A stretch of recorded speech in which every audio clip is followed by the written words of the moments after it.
Hey, it's Lisa, Vacation Lisa. Today's throwback episode was a record setter when we first released it. So, of course, it was a shoo-in as I highlight just a couple of episodes that if you're new here, you may have never heard before, but I think you should hear. It's got so much great advice for finding real, lasting happiness. Also, Hank Smith is a good buddy of mine, and you may know that he and I also performed together in a Christmas show called Laughing All the Way. So let me tell you a little something that you may not know about Hank. He hates to sing, but he's a really good actor. He's really, really funny, and he is a sincere, real friend. He shows up for his friends, whether he's feeling awesome or not.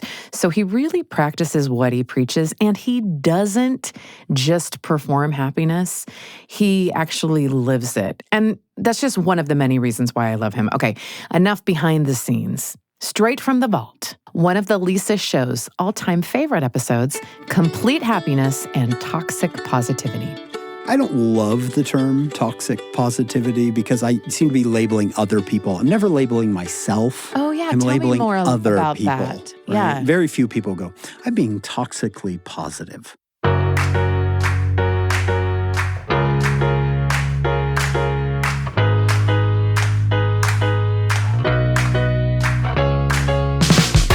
Welcome to The Lisa Show, where we take a good look at life.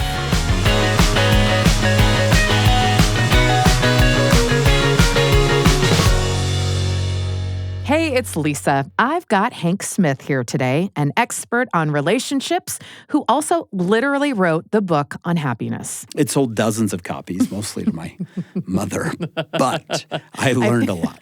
I love it. I got a copy. You got a copy? Yes. Yeah, you can go to your local thrift store and it might be there, or it might be holding someone's, laptop up. So that's always a good thing when you've, for me, made a movie with my friends and stuff. And when you see it in the bargain bin at the thrift store, it's just like it hits different, doesn't it? You're like, wow. I have my own shelf over there. This is wonderful. That book, by the way, is Be Happy. I brought Hank in because he has some of the most concrete and science-based advice I've ever heard on how to truly be happy.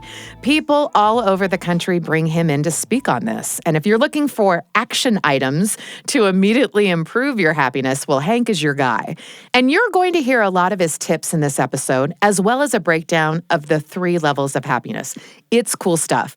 And it's especially cool because a lot of us have gotten some mixed messages about what it takes to be happy. Like, here's one example. Maybe you've heard about the SMILE study, the claim that physically smiling releases chemicals in your brain or tricks it into thinking it's happy. I grew up hearing that, and it's been around. And as it turns out, that study wasn't really great science, and researchers have struggled to replicate the results. But the idea informed a whole generation of coping methods. Fake it till you make it. Keep your chin up. Never let them see you sweat. Turn your frown upside down. And I do have to say that I'm not quite ready to let go of that. I've seen a lot of benefits from focusing on the positive or choosing to have a good attitude, whatever. I think that there is something to that. But at the same time, I think everyone at some point or another has seen how this can go wrong. Like when somebody tells you to look on the bright side and invalidates your feelings, toxic positivity. It's well-intentioned, still misguided.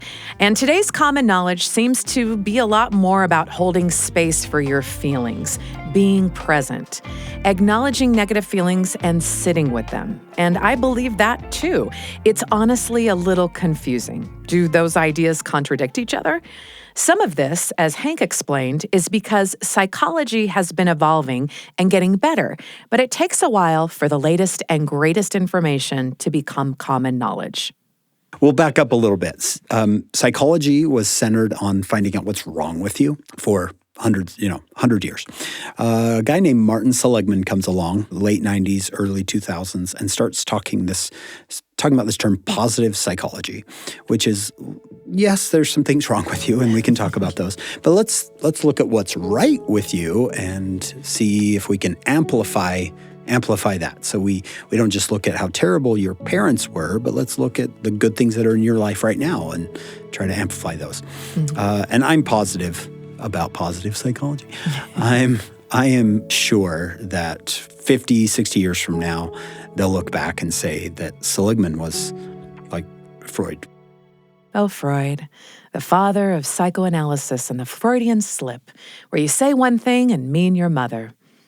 For everything that Freud did for this field, it's not hard to find things that he was blatantly wrong about, especially about women. That's a tangent for another day. Fast forward, Hank's going to get us up to speed on the very best of what we know now about happiness and Seligman's positive psychology. He talked about something that really resonates with people when I share it with them, and that is, he says there's 3 levels of human happiness. One we start out with when we're young, and that's pleasure. Happiness and pleasure are a lot alike. And that's when you think as a kid, It was all about, candy, sometimes new clothes, sometimes the new show, the new movie, it's pleasure. And pleasure is a form of happiness. It's great. He said as people age and they become adults, normally, not all of them, some are stuck in the pleasure zone, but normally they move into the idea of engagement, which is I have some natural gifts, things that fill me with energy, and I get to use those on a daily, weekly basis. So now I still have pleasure in life. I still buy a new pair of shoes, or I like that smell of a new car, the pleasure. Mm-hmm. And I realize that pleasure is pretty fleeting. Mm-hmm. It lasts and then goes away real quick. Well, like smoke, like, wow, it's gone. Where engagement has longer lasting effects. So I get into my adult life and now I have both pleasure and engagement, and I'm happier. Yeah. Then he said, all of us get to the point where, at some point, it depends on, it changes for everyone age-wise, but we get to higher purpose. Higher purpose is I'm engaged in a cause that's going to outlive me. I'm giving my gifts, my engagement to something bigger than me. And a very healthy, happy adult is someone who has all 3. They have pleasure, they have engagement, and they have higher purpose. Hard stop right there. This is such a cool framework. Happy people have all 3 types of happiness: pleasure, engagement, and a higher purpose or meaning. And Hank is going to drill down into some of these and how you can boost any one category. But he also pointed out that when one of these is missing or out of balance, people can be unhappy even when life is good. And it's not just adults. So if you look across your life, I've seen it with people saying, I don't know why my children are unhappy. I give them all that they need and want. I take them on vacation. Why? How can they be unhappy? Well, they might have that pleasure component, but let's look at their engagement. Are they using their gifts in every day or every week? It doesn't have to be constant. That's going to have significant impact on the way you feel. I like to teach. I feel like I have some natural gifts for speaking and teaching, so I made that part of my daily and weekly life. Doesn't mean I'm doing it every single day. Sometimes I'm in meetings that's not my gift. So maybe my children don't need more pleasure. Maybe they need more engagement. This is such an interesting point. And what parent hasn't thought about your kids? Boy, if you only knew how good you have it, right? It feels good to give our kids everything we wish we could have had, and then frustrating or just painful if they don't feel the happiness we wanted them to feel. But to Hank's point, the stuff we buy, the outings we take, the treats, the comfort, all of that feel good is only 1/3 of their happiness, and maybe even less. Zooming out for a moment, not talking about kids, it makes sense that material things don't make you happy. We got that.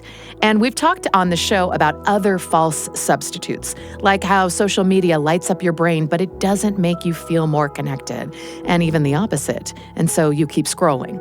Put in this framework, it all makes sense. Things that make you feel good in the short term, pleasure, are a piece of happiness, but only one piece. And when the other 2 pieces are missing, you can get stuck in a loop of chasing pleasure and never feeling like it's enough. Before we move on to the second level, there was one thing in this category that I wanted to highlight, a critical science-based tip that fits in this category, and that's get outside. There's something about nature that's healing. I always laugh at these studies. There was one study where people recovering from surgery were put in a room that the window faced a brick wall. Oh, so I know, so sad. And then another one where the window, just the window, overlooked like a park. Okay. Just that was it. That was it. That was it. And That's the people the study. in the brick wall room were in the hospital longer, needed more medication, had more complications. Oh, wow. And it just that. So how I want them to take someone and put them in a park every day, right? Set their little hospital bed out there. You live here now. Yeah. So, and kids need time. Yeah. Kids need time outside. Teenagers need time outside. And it's different than it was when I was a kid. When I was a kid, you'd ride your bike all day. See ya later. Your parents be home before the street lights come on, right? Yep. Check and in. now it's a different world. My kids get a half mile away and their shot collar goes off. Like, get back to the house. It seems that way, doesn't it? Turn on the TV. So this doesn't feel right. yeah. So if you can make time to say we're gonna eat outside today. We're gonna go to the park and just spend 45 minutes at the park. Again, it's got to be done consistently over time. Not a big deal. Just make it part of your habits. Yeah. Huge. All right, got that? Happy people get outside every day. It's worth prioritizing. It will make you feel good, and the benefits are long-term. So now let's move on to engagement, that second level of happiness. Hank says the trick here is finding your gifts and putting them to work, something he's seen again and again throughout his career as he coaches and teaches people to be happy. Sometimes they're stay-at-home moms whose gifts aren't with children. They want to be with their children. They want to give that time to them, but they need to find a way for that engagement where they're using their gifts. Some moms, it's all their children. Child rearing is one of their gifts. So they're engaged in it and they love it. But there's other moms that's not central to their gifts. And they think, oh, I'm selfish if I go out and do it. No, you're not. Yeah. Go do those things which will engage you. Fathers as well. Let's say I have an employment that I don't really love, but that's what it is. What it is. Right. This is a job I have. I'm providing for my family. Even a mom. Right. I'm providing for my family. This is what I'm doing. Well, how can we get you to maybe not in your employment to use your gifts every day, but in some other ways? I talked to a grocery store clerk once who said, I love people and I just am a grocery store clerk. I was like, wait, don't you see people? Well, yeah. I'm like, well, start using your gifts. Yeah. And she said she started talking to people. What's your name? How are things? Right? What are you doing? When's your birthday? Right? Just anything. Pretty soon she's getting repeat customers. Oh, that want to go through her line. Her line is long. People are like, oh, you can come over here. No, thanks.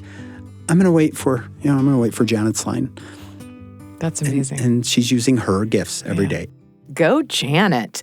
I want to go through her checkout line. Janet, if you're listening, send me a DM. I will visit you. You're my new cashier now. So that's engagement, the second level of happiness. And it doesn't necessarily depend on your job, but if you can use your gifts at your job or anything that you're doing on a daily basis, you will be happier. Another thing that I would hope your listeners would get from this is don't chase money, chase wisdom. Chase engagement. If you chase engagement, money gets jealous and follows you. Oh, I like that. But if you chase money, wisdom does not get jealous. Engagement does not get jealous and won't follow you. Okay. So the only way to have both engagement and money is to follow engagement.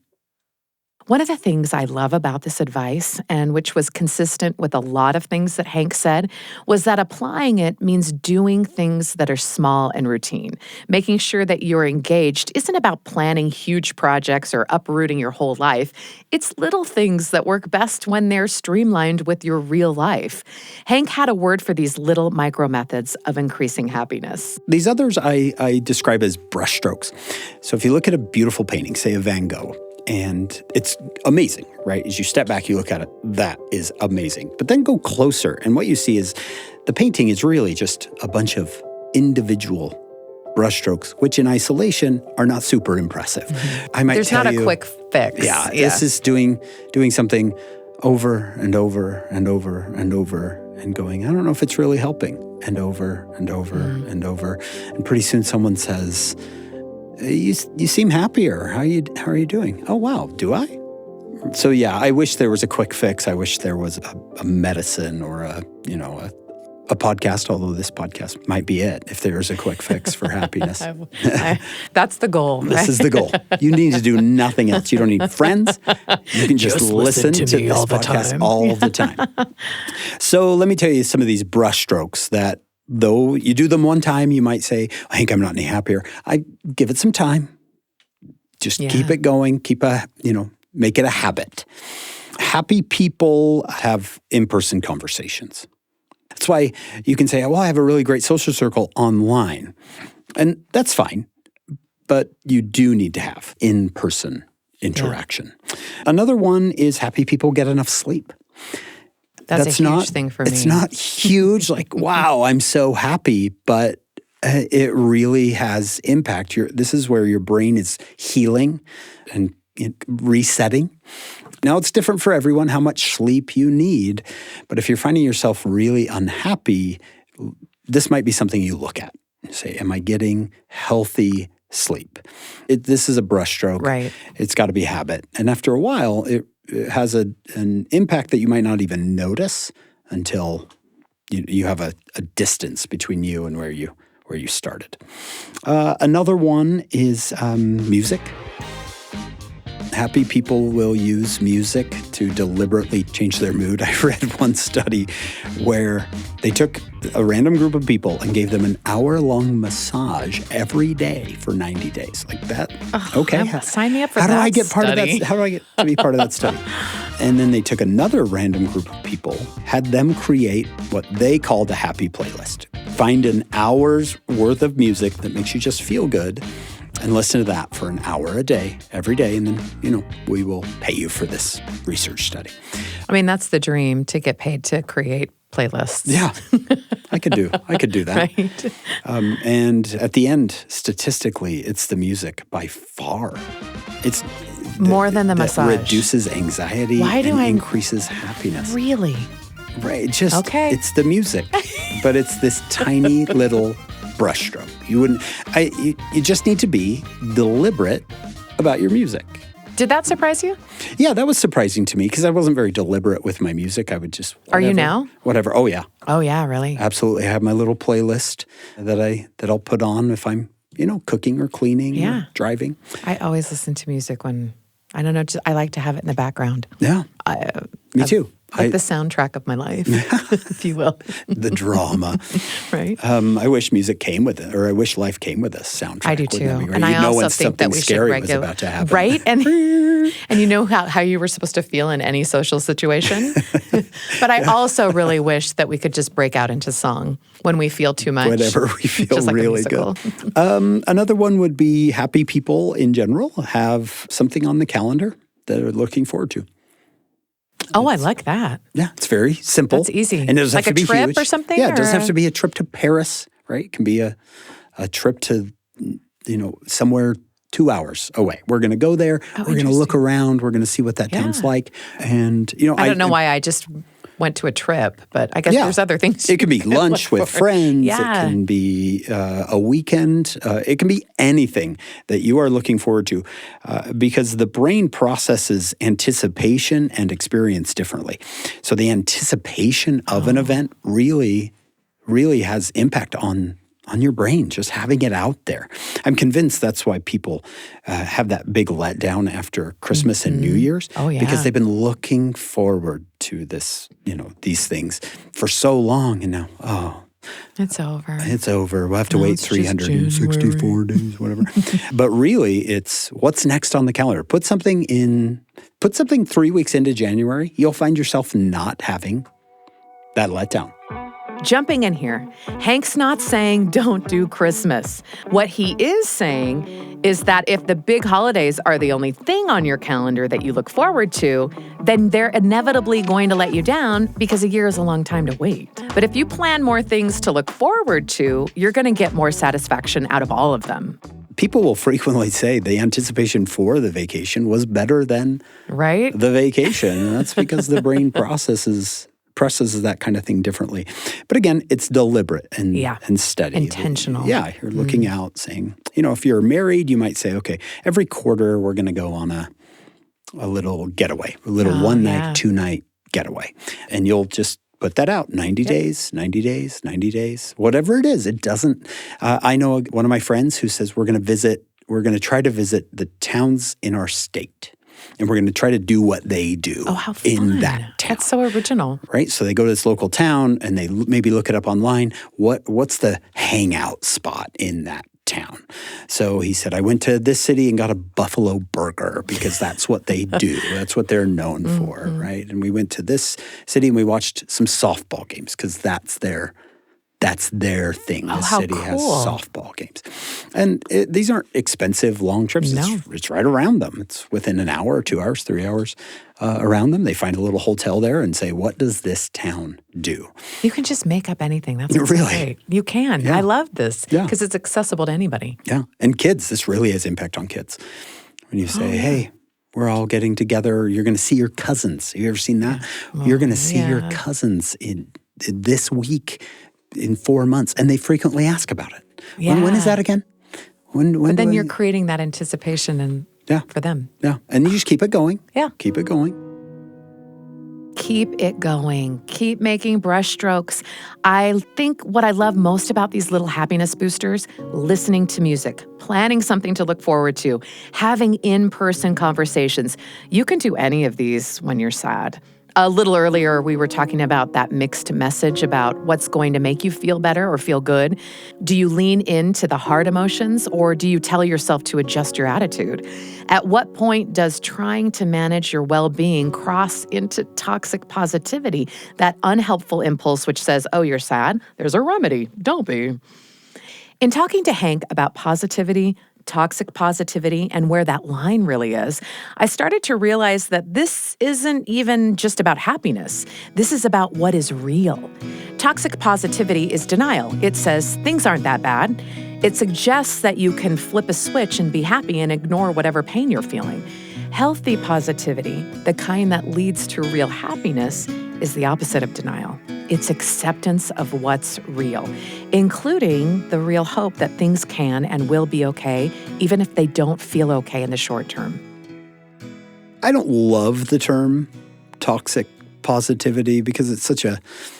I seem to be labeling other people. I'm never labeling myself. Oh, yeah. I'm Tell labeling me more other about people. that. Right? Yeah. Very few people go, I'm being toxically positive. Right? But like going through a hard time, though, and trying to find the good in it. How do you feel about that? I think you can change your lens to where it's not trying to find the good in it. I just naturally do. Do you see the difference? It's become the way I look at life. You just see it. It is. Someone might be like, wow, you're being really positive about this situation. And that didn't occur to you because it's just the way you see it. Just the way you think. You kind of, you're both, your heart is open and your eyes are open. So you're like, yeah, I can see that this is really hard. And I acknowledge that this thing is killing me. But my heart is wide open to the idea. So maybe toxic positivity would be my eyes are closed to the reality of what this is doing to me. Oh, yeah. I think that's probably an not the way interesting to go. distinction. Yeah. Yeah. My eyes are open. Yeah, I see recognize this is... It's bad. Things are bad. Yeah. Things are bad. Things are going to be really hard emotionally, physically, financially.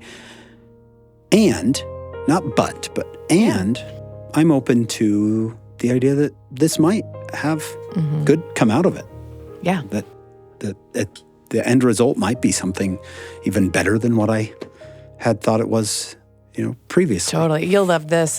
Like when our friend, my late husband, your friend. Our friend. Our friend. Our friend. Our mutual friend. In a wheelchair, power chair, can't move, can't talk. And he types out, I feel like George Bailey, the luckiest man in the whole wide world. And I was like, this is me. Really? Yeah. For real? Yeah, no way.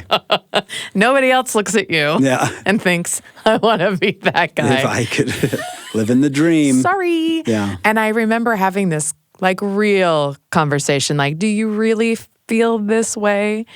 And he did. And he said, no, I mean, look, I have all these great this old thing, meaning his deteriorating body. he was like, that's not my fault. Like, I didn't do anything. Like, Yeah, like, this is just, it is what it is. I'm it's my path. absolutely not blinded by it. Like, Yeah. I'm not trying to pretend it doesn't exist because I don't have that luxury. It affects everything that I do. But also, look at how great our friends are. Look how great our family is. Look how they've showed up for it. Like, that was what he could see. And I thought to myself, or I've thought about that a lot, thinking, was he just trying to do? And I've landed on that place of that's just how he got so good at being like, well, I can't do this, but I can still do this. Yeah. And I'll just focus on that. And I do think that there is a correlation between happiness and what you focus on. You can train your brain to accentuate the positive, but it's really difficult to do in the moment of difficulty to say, okay, now I'm going to learn this new. Yeah. And I will say, he always did that. It wasn't like he learned his lesson. Boy, he got that disease. I'm really in a tough spot. Now I'm going to learn to now see I things will. positive. Yeah. It was That's a skill true. set he brought into 100%. the difficulty. That's another That's work interesting. of Seligman is that what you focus on, you'll start to notice more. So for an example, I'm sure everyone has gone through something like this. I start looking at a certain type of car that I'm interested in buying. So I start to research about it, and I'm like, do I like the way that looks? Can I see myself in that car? And all of a sudden, I see that car everywhere. Mm-hmm. I see it at intersections. Like, everyone is buying this car, right? Like, oh, it's everyone's favorite. Yeah, it must be trending because I see it everywhere. Well, I didn't end up buying that car, and I haven't seen one in months. Really? Okay. Because everyone thought, well, if Hank's not interested, we're not interested. Stocks went down, either. Sales were down. No, yeah. I guarantee you they're still there. Yeah. But I had trained my brain to see it, and not really, I'm going to see it. I just studied it, right? Like we've been talking about. Yeah. So even just engaging in the conversation about happiness, thinking about all the different things that you could do, you're saying you're already ahead of the game. Yeah. Seligman said, if he can get people, because it's hard to do and people don't think it has impact, but if he can get people to keep a gratitude journal, they'll start to see those things. So, for example, you might think, I am really grateful for silverware. Because, man, imagine life without silverware. That'd be hard. Spaghetti, right? And they just say, I'm grateful for silverware. And they'd maybe write it down in their little gratitude journal. And then at the end of the day, they think, what am I grateful for today? What happened today that I was really happy about? So tonight I might write down, I saw my friend Lisa. We had she invited me on the show. I feel so important. And I had a lot of fun, right? I write that down. If I do that enough times, and the problem is you can't get people to It's keep too up. easy. People can't do it. I can't do that. That's a waste of time. What happens eventually is you become like Chris, and it's naturally who you are. You're not saying, this is really bad. How do I pretend to be happy about this? It's you really actually are. Like if we talk to Chris, I guarantee he wouldn't say, actually, I hate everything right now, but I don't want to let anybody in on it. Yeah, that was me. That was my script. Do you remember the one time, I remember you telling this story about him doing something, he looks over at you and you're crying. Yes. And he says, I was taking care of him. I was like, it was so pathetic. I wish I could set the scene really great, but like I'm feeding him in his feeding tube and I'm like wiping up his drool and I'm just looking at this, really amazing man who's just deteriorating, and I start crying. And he asks me later through his adaptive devices, why were you crying? And I'm like, why am I not crying all the time? Why aren't you crying? I was a very loving and caring wife, let me just tell you. And he laughed. And he's like, oh, that? Get over it. That. You haven't gotten over, I've had this disease for a long time. And I said, it's just sometimes really sad to think about the realities of this. And he was genuinely surprised Yeah, I remember him saying, "Why are you crying?" Yeah, why are you crying? Like it something wasn't happened? he wasn't like teasing me like, what happened? Like I didn't notice. And I was like, oh, I was crying over you. And I think I know I said something snarky like, oh, let me tell you this story of this really great guy and he's sick and his body is deteriorating and his muscles don't. And he's like, oh, got it. That's me. That's why you were crying. That. Yeah. Because he was just thinking, well, if I'm at peace with it, I wish I could give that to you, that you would be happy. But nobody can give that to you. My journey was a little bit more windy than his, but I also had a different experience. Yeah. Well, And that's not to say someone listening should say, "Oh, what's wrong with me? I'm going through something not as hard as Chris or Lisa, and I'm that not helps doing no well." one. I always hear that. The comparison. Like I should never complain to you or to Chris, and I just think no one wins because I used that on you a couple of times. Oh, yeah. Right, where I said, yes. I can't complain. No, I had a really wise friend who was she's been through the ringer. And I said, and this was before my thing. And I had said to her, like, oh, I shouldn't complain. And she said, no, don't ever do that because no one wins that game. Ever. When you're going through the hardest thing that you've ever gone through, it's the hardest thing. Again, looking at your own path, it has value. You can't just wish your way out of it. Because there will always be someone who you think is worse off than you. Oh, they might not be. I met people within the community of people with ALS and stuff where I was like, oh, can you, like Chris and I would go home and I'd be like, oh, can you imagine if that was our situation or that, and we would cry over them. Yeah. So someone always has it. Always. It's a game that no one wins. Yeah, no one wins that game. So if there is a listener out there saying, oh, I'm just really, I'm not where I should be. I would love for you, listener, whoever you are, Julie, if there's someone else, Julie, how did he know? I would love for you to not be so judgmental about yourself. Not because Julie, you don't deserve that, but mostly because those judgments have impact on the way you feel about yourself. So what I would like you to do is, what's wrong with me? I'm not as happy as Lisa was. I'm not even a fourth of going through what she went through. I'd maybe knock on wood a little bit and just go, that's judgment. I'm judging myself there.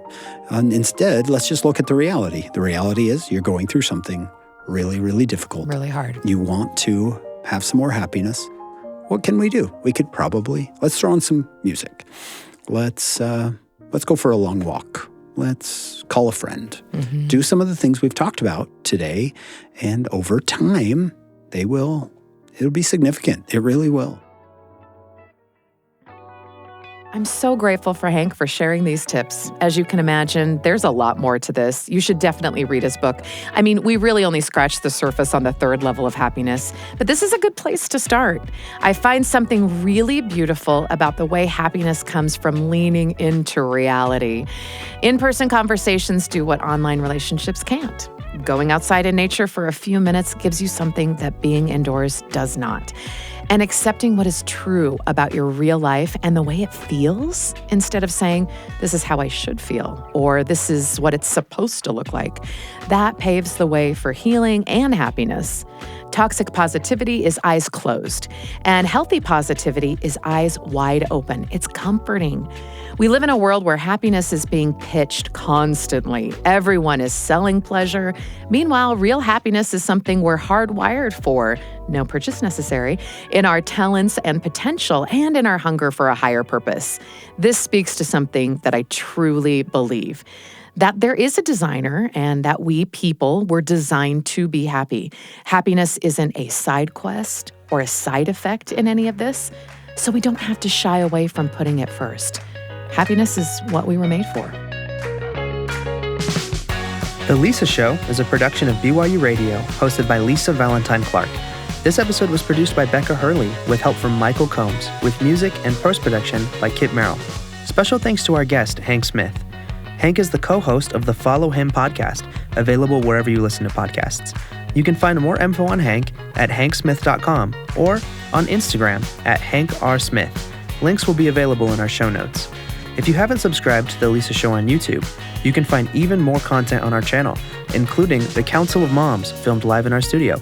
As always, thanks for your messages. We read them all. and thanks for listening.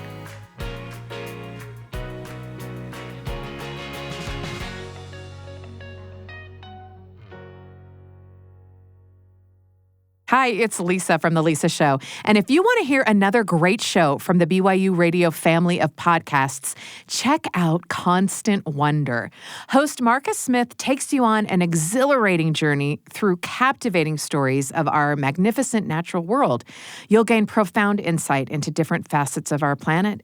Prepare to discover more about nature and perhaps even ponder your connection to Earth's wonder. Constant Wonder. Listen wherever you get your podcasts.